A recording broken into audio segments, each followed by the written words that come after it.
So you try, Huber. Yeah. You try valiantly to organize the occasional GT field trip.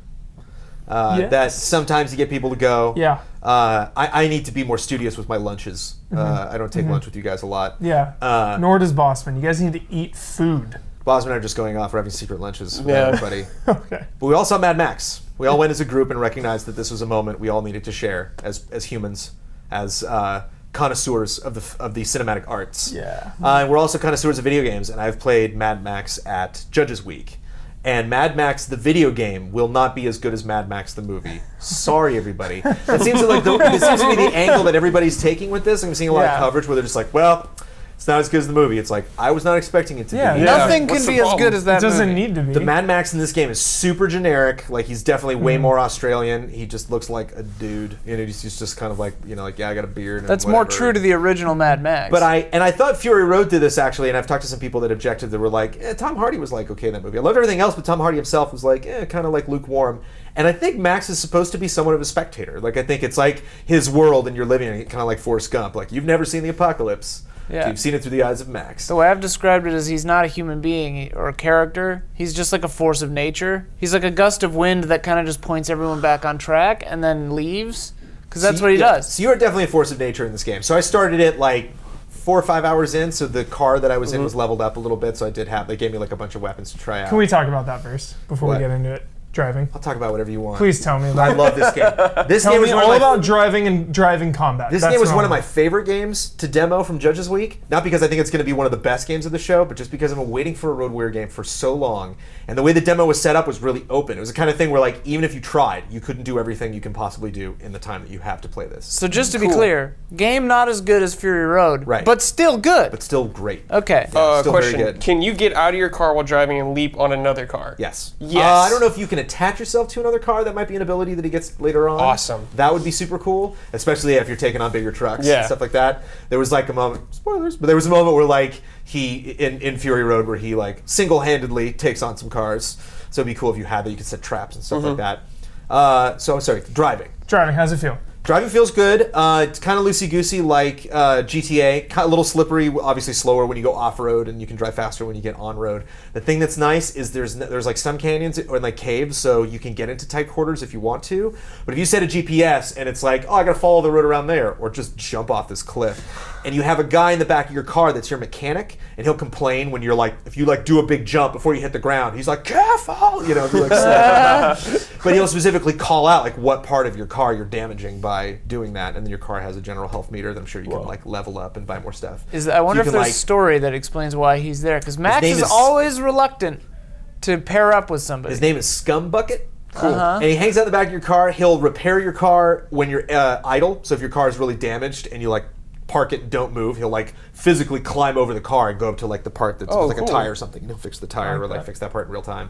Or if you get out of your car and you're doing a mission and you look over, you can see him like working on something outside of the car. You have a sniper rifle in the back of your car that's stuck to the car, so you can't take it with you. It's only in your car. And when you go and you step into the back of the car, he slides into the passenger seat. And when you're done firing, you can step out of the back of the car or slip right into the car, and he'll slip out and go into his back position. That's So if there's a convoy coming right at you, you can park the car, get out the sniper rifle, take out the first guy, and then hop in and like. Does ram he ever him. shoot Scumbucket? He controls the harpoon, which you can target tires, front of the car, back of the car, or the driver, and yank him out. Awesome. It's L1 to start aiming, and everything goes into slow-mo, and it highlights, like, you can clearly see, like, I'm highlighting the front wheel.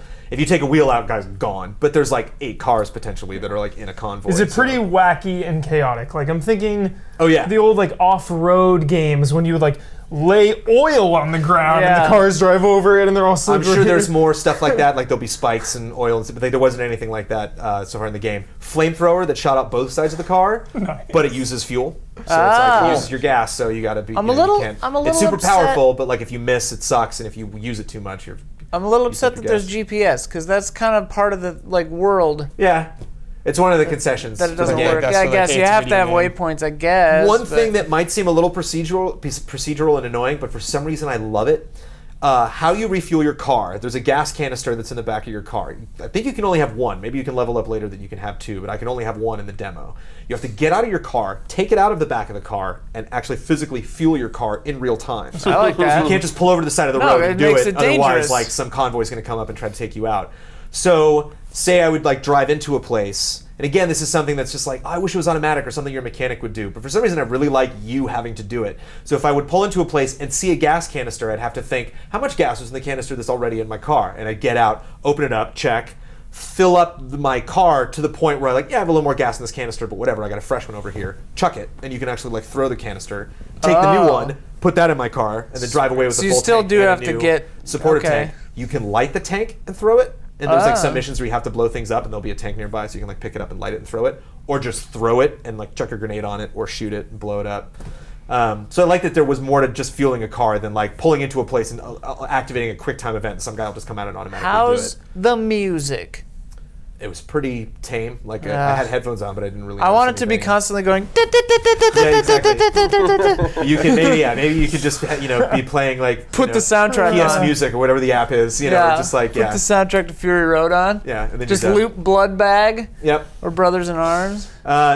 There's hints of Fury Road stuff. I think they got an advance on a lot of design elements from the movie, and so they added that in. Some of the guys that you're facing, I don't know what the names of the brothers are in Fury Road, what their actual I already paid well, which ones? Here's the team you're going up against. This is named Scrotus. Okay. Nice. Which I can hate those guys. I can hate the Scrotus army. But there were signs that I had to take down, and they were the wheel with the flames coming off that they tried to brand Max in Fury Road. So there are little elements like that pop up. And there's just a ton to do in the environment. The guy that's on the back will call stuff out. So there's towers you can take down, you can harpoon and pull them out. He has a shotgun that you can use to take out towers or shoot drivers or does it ever misfire? Because in no, every movie, one time it misfires. Or maybe there's special ammo that you could do that is 50-50. Yeah. Sometimes it works, sometimes it's it more powerful, cheaper, but it's got a half. Can you talk a little more about what you do actually in the world? It's like Far Cry, it's like Assassin's Creed. So you basically go to areas, do missions, or you can go to towers, take them down, and they take out less influence. Or like Far Cry, they would have patrols in real time. So you'd go to an area and you'd see this is his route. I don't know where he is right now, but he goes in this direction. So if you just wait here, he's going to come from this direction. Did they feel meaningful for you? When you did them, were there story elements you got from it? It was a kind of E3 demo, kind of an introduction to a story where I got one mission with the guy, and it was okay, I don't know how deep or how interesting that guy will get, but they had little introductions to the guy that levels up your skills, so you can have more health or reload faster. And it's fully voiced, right? Everyone's talking all the time. Everyone.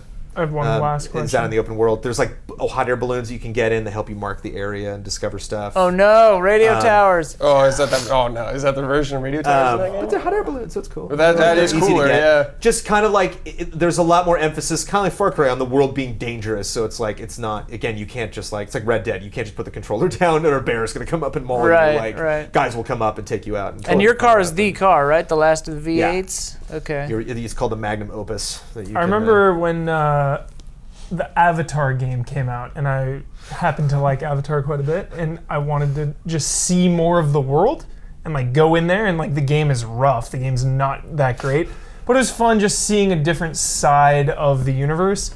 Do you get that feeling of Mad Max? Do you want to explore the world because you like the movie and you want to see different areas and see different... Hell yeah. Cool. Just the whole method of actually getting in this car and playing a game like Far Cry or a Borderlands that has this really free roaming world that's not only free roaming because it's a big map, but even GTA, it's getting through downtown is tough because there's traffic and there's buildings that you have to get around, and where's the on-ramp, whereas this is just so much more freeing that you can just blast out over the terrain and see stuff because it's the desert, so you can see something from a distance, be what is that, and drive over to it, and the guy will comment in the back of your car and he'll point out oh, there's an upgrade over there. He gets so pumped when you upgrade your vehicle, he freaks out. That's cool, yeah. And eventually gets really angry. Is he a little Oh yeah, totally. And okay, he's so he actually says guzzling, and in the subtitles it said Guzzoli. The guzzling. So it's what I don't think is it's not going to have the story's not going to be as compelling as Fury Road. The dialogue's not going to be as good as Fury Road. The sequences I don't think are going to be as intense. The art design ultimately, end of the day, is not going to be as inspired or intriguing. But I have to do everything because it's so easy to access. Do you have a picture at all of, are there going to be events from the movies? Are you going to find the refinery from Road Warrior or anything? I look like Thunderdome is in there, so they might have they might have references here. So maybe it's just all the things. And it's the other thing too, where I don't have the attachment necessarily. I love the world of Road Warrior, but not necessarily the chronology or the canon. So it's not something like there Aliens. is no chronology. It's not something canon. like Aliens, Colonial Marines, where they bring Hicks back, and it's what are you doing? You know, like you're playing with my emotions here. Like I don't care. You know, like I can go back to Thunderdome and not be like, oh yeah, this Tina Turner movie's so bad. It's like I just love this world and it's fun. Even George Miller acknowledges that the films have no chronology or canon. Like his car is destroyed in both Road Warrior and Fury Road. And even if it's suggested that there is, like, don't sweat it. You know, like don't obsess on that. Just take everything at face value. Again, I focus on it being one of my favorite games from E3, not necessarily what I consider one of the best games, because it's just like a game that I'm like, I need to go into this world. You guys are big into Naruto, so like you could play one of those fighting games and be like, this game's not the best, but it's so cool to finally run around this town and finally like be in this car and take stuff on and, you know, be the road warrior. Was that first one on 360? There's a tier of achievements that you can get. So there's like, you know, like kill so many guys, you know, run over so many guys with your car. And then as you fulfill those, you get more points. And as you get those more points, you can level them up. And as you level them up, you go through different named tiers, like Wasteland Survivor or whatever. I think there's like 10 of them, and the very last one is Road Warrior. So it's just like, I gotta get there. Road Warrior. I'm already a Road Warrior, so I gotta get there. So just a question of like, how cool is the story going to be? How boring is it going to be to run around this world? How different is the world really going to look when it's like all desert? You know, like there was some cave action that they did, so it'd be cool if you get into some underground areas or some like big fortresses that people built. There was one that was like a boat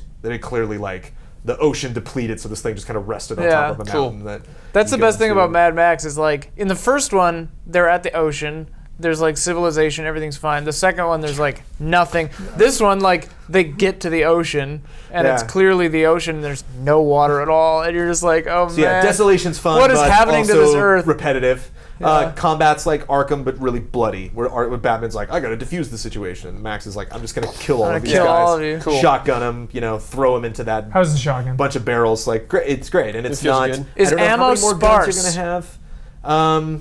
Because if you just like swim in ammo, you're not swimming in ammo, but you can see where it is and drive and get it. You know, like, you know what I mean? Like if you scavenge a lot, everything's scrap, so you just pick up scrap, and scrap just buys everything. So pretty straightforward game. I think like might be a sleeper hit, might be a Shadow of Mordor. Where I was thinking that exactly. Where it's like, you know what? I wouldn't dare to put this on the same level of a Metal Gear Solid 5 or a Bloodborne or a Witcher 3. But like, man, I played all weekend and had a fun time, and that was basically it. Nice. So they had to pull me away from the game. It was one of those games where like somebody like, I'm sorry, so we're shutting down. I'm like, God damn it, you know. I'll play more of this. I'm taking this with me. So yeah, looking forward to you guys hopefully checking it out at E3. When's it coming out? Do we know? End of summer, September I think. Don't 1st, the same day as the Phantom Pain. Whoa, they're gonna move that. They are gonna move that. Although if you want dusty caverns of open world satisfaction, September 1st is your day. What a lovely day, September 1st. 2 games for you. Thanks, guys. Yep.